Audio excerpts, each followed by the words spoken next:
Welcome students. आज के इस एक्सप्लेनर सेशन में हम एक बहुत ही इंटरेस्टिंग और सच कहूं तो एक बहुत ही इंपॉर्टेंट लेसन कवर करने वाले हैं। हम डिटेल में एकदम एंगेजिंग तरीके से ब्रेक डाउन करेंगे विक्रम सेथ की famous poem the frog and the Nightingale.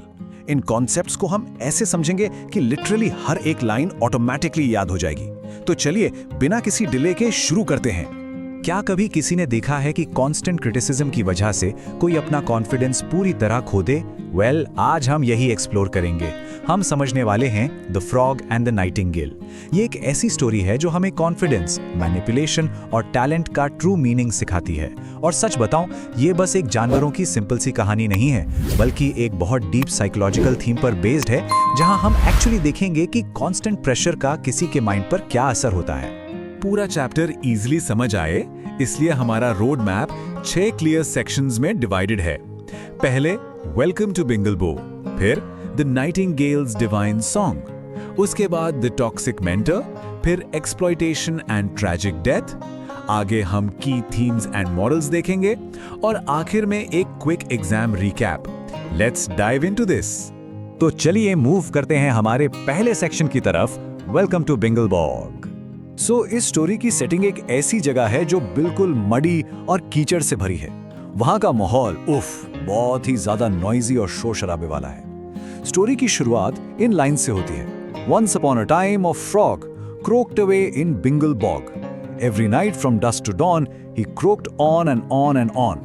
मतलब एक बहुत ही लाउड और एरोगेंट सा फ्रॉग था जो पूरी रात शाम से लेकर सुबह तक इस बिंगल बॉग में गाता था। उसकी आवाज बिल्कुल कानों को चुभने वाली और अनप्लेजेंट थी। बॉग के बाकी सभी क्रीचर्स उसकी इस हार्श साउंड से नफरत करते थे, बहुत परेशान थे, पर किसी के रोकने से वो रुकता कहां था। वो बस लगातार गाता रहता था। ओके, अब थोड़ा एग्जाम पर फोकस करते हैं। यहाँ कुछ डिफिकल्ट वर्ड्स और पोएटिक डिवाइसेस दिए गए हैं जिन्हें नोट करना एब्सोल्युटली क्रूशियल है। बिंगल बॉग उस मडी और स्वॉम्पी सेटिंग का नाम है जहां ये सब ड्रामा हो रहा है। फिर एक वर्ड यूज हुआ है ऑन। एक्चुअली ये वर्ड ऑन है, लेकिन पोएट ने इसे जानबूझकर मिसस्पेल्ड रखा है ताकि ये डॉन के साथ मस्त राइम कर सके। उसके बाद क्रोक्ड वर्ड एक ओनोमैटोपिया का एग्जाम्पल है, क्योंकि ये एक रियल साउंड को मिमिक करता है। और लास्टली बिंगल बॉग में जो ये बी साउंड का रेपिटेशन है ना, वो एलिट्रेशन कहलाता है। इन क्यूज को अच्छे से याद कर लीजिए। बिंगल बॉग के इस शोर और इरिटेशन के बीच अचानक एक नया बदलाव आता है। हमारा सेकंड सेक्शन है द नाइटिंगेल्स डिवाइन सॉन्ग। यहां एंट्री होती है हमारी स्टोरी के इनोसेंट प्रोटैगनिस्ट की, जिसके आने से पूरे स्वैम्प का माहौल ही कंप्लीटली बदल जाता है। दोनों मेन कैरेक्टर्स का एक्सट्रीम कॉन्ट्रास्ट देखिए। एक तरफ हमारा फ्रॉग है जो कि एरोगेंट है, कंट्रोलिंग है और जिसका नेचर और आवाज बिल्कुल कैकोफोनस यानी बेसुरा और हार्श है। उसका मेन मोटिव बस दूसरों पर डोमिनेट करना है। वहीं दूसरी तरफ नाइटिंगेल है जो बिल्कुल इनोसेंट है, बहुत टैलेंटेड है, लेकिन इमोशनली थोड़ी वीक और दूसरों की बातों में जल्दी आने वाली है। और यही डिफरेंसेस ही आगे चलकर इस स्टोरी का मेन कॉन्फ्लिक्ट बनते हैं। जब नाइटिंगेल सुमैक ट्री पर बैठकर अपना डिवाइन सॉन्ग गाती है तो लिटरली सब कुछ रुक जाता है। Dumbstruck sat the gaping frog and the whole admiring bog stared towards the sumac rapt, and when she had ended, clapped. सब क्रीचर्स उसकी आवाज सुनकर इतने मेस्मराइज हो गए कि सबने तालियां बजाई। लेकिन हमारा फ्रॉग वो तो एकदम शॉक में था, डम्बस्ट्रक था और अंदर ही अंदर बहुत जेलस फील करने लगा, क्योंकि अब वो सेंटर ऑफ अटेंशन नहीं रहा था। अब एक और इम्पॉर्टेंट एग्जाम टिप यहाँ कवर करते हैं। इस स्टैंजा के आसपास एलिटरेशन का एक बहुत ही बढ़िया एग्जाम्पल है। देखिए, जब साथ वाले वर्ड्स का स्टार्टिंग लेटर या साउंड सेम होता है तो उसे एलिटरेशन कहते हैं। जैसे इस लाइन में टोड्स एंड टेल्स एंड टिडलर्स, यहाँ टी साउंड का रिपीटेशन साफ दिखाई देता है, राइट? ऐसे लिटरेरी डिवाइसेस एग्जाम में डेफिनेटली पूछे जाते हैं, तो इनको स्पेसिफिकली मार्क करके रखना। अब जेलसी अपना असली रंग दिखाना शुरू करती है। हम एंटर कर रहे हैं सेक्शन 3 में, द टॉक्सिक मेंटोर। ये मैनिपुलेशन का वो फेज है जहां जेलस फ्रॉग अपना गेम शुरू करता है और खुद को उस नाइव बर्ड के सामने इंट्रोड्यूस करता है। अगली ही रात फ्रॉग कहता है, In this bog I've long been known for my splendid baritone and of course I wield my pen for bog trumpet now and then. देखिए कैसे फ्रॉग अपने बारे में झूठ पे झूठ बोलता है। वो खुद की बेसुरी आवाज को स्प्लेंडेड बैरिटोन बताता है और झूठ बोलता है कि वो बॉग ट्रम्पेट नाम की किसी मैगजीन के लिए लिखता है। वो एक्चुअली एक बहुत ही चतुर तरीके से फेक अथॉरिटी क्रिएट करता है ताकि नाइटिंगेल उससे पूरी तरह इंटिमिडेट हो जाए। और पता है, नाइटिंगेल सच में इंप्रेस हो जाती है। वो उसे मोजार्ट इन डिस्गाइज बुलाती है। एग्जाम के लिए ध्यान दीजिए, ये एक क्लासिक मेटाफर है। मेटाफर यानी एक फिगर ऑफ स्पीच जो बिना लाइक या एज लगाए दो चीजों को कंपेयर करता है। इनोसेंट नाइटिंगेल इतनी फूलिश और हम्बल थी कि उसने सच में सोच लिया कि ये बेसुरा फ्रॉग असल में महान म्यूजिशियन मोजार्ट है जो भेस बदल कर आया है। I mean seriously.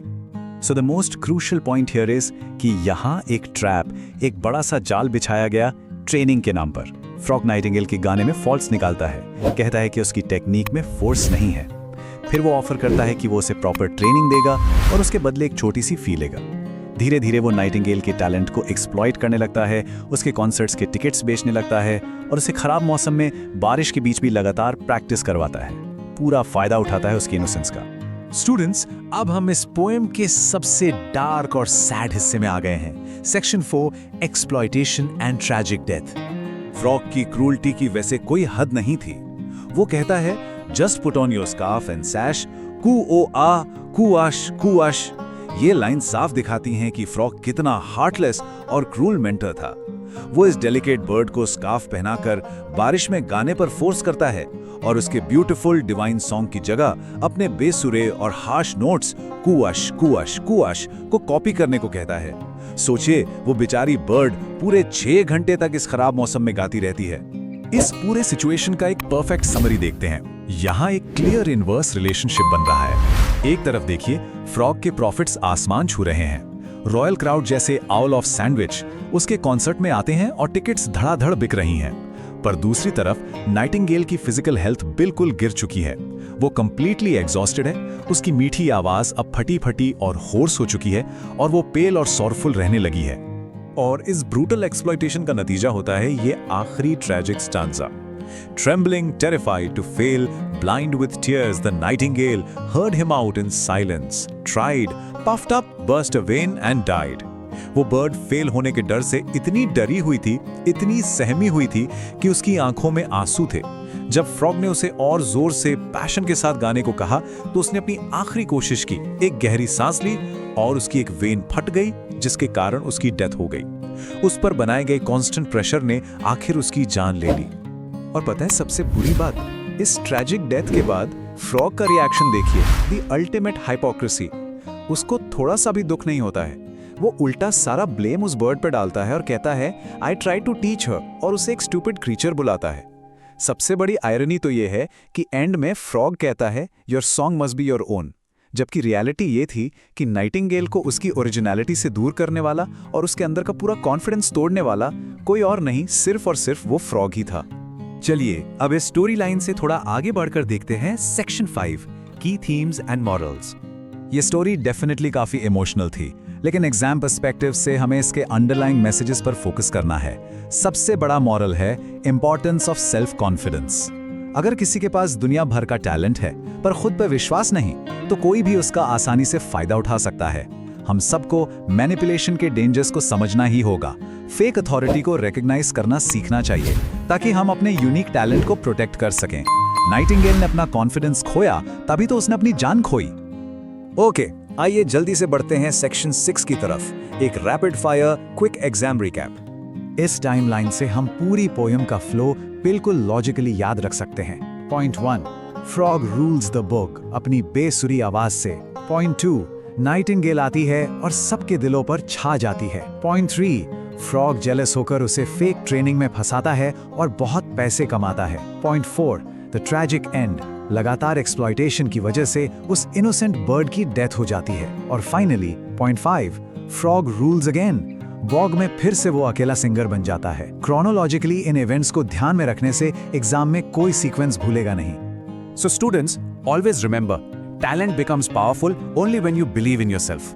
Never let others control your confidence और योर वर्थ। आखिर अगर हम खुद अपनी आवाज की कदर नहीं करेंगे तो बाकी दुनिया क्यों करेगी? See you in the next lesson. अगर आपको ये वीडियो अच्छा लगा हो तो इसे लाइक करें और वीडियो को अपने दोस्तों को शेयर करें। इससे हमें और वीडियो बनाने की मोटिवेशन मिलता है। ऐसे ही और वीडियोस देखने के लिए SGS एजुकेशन एकेडमी को सब्सक्राइब करें और बेल आइकन दबाना ना भूलें।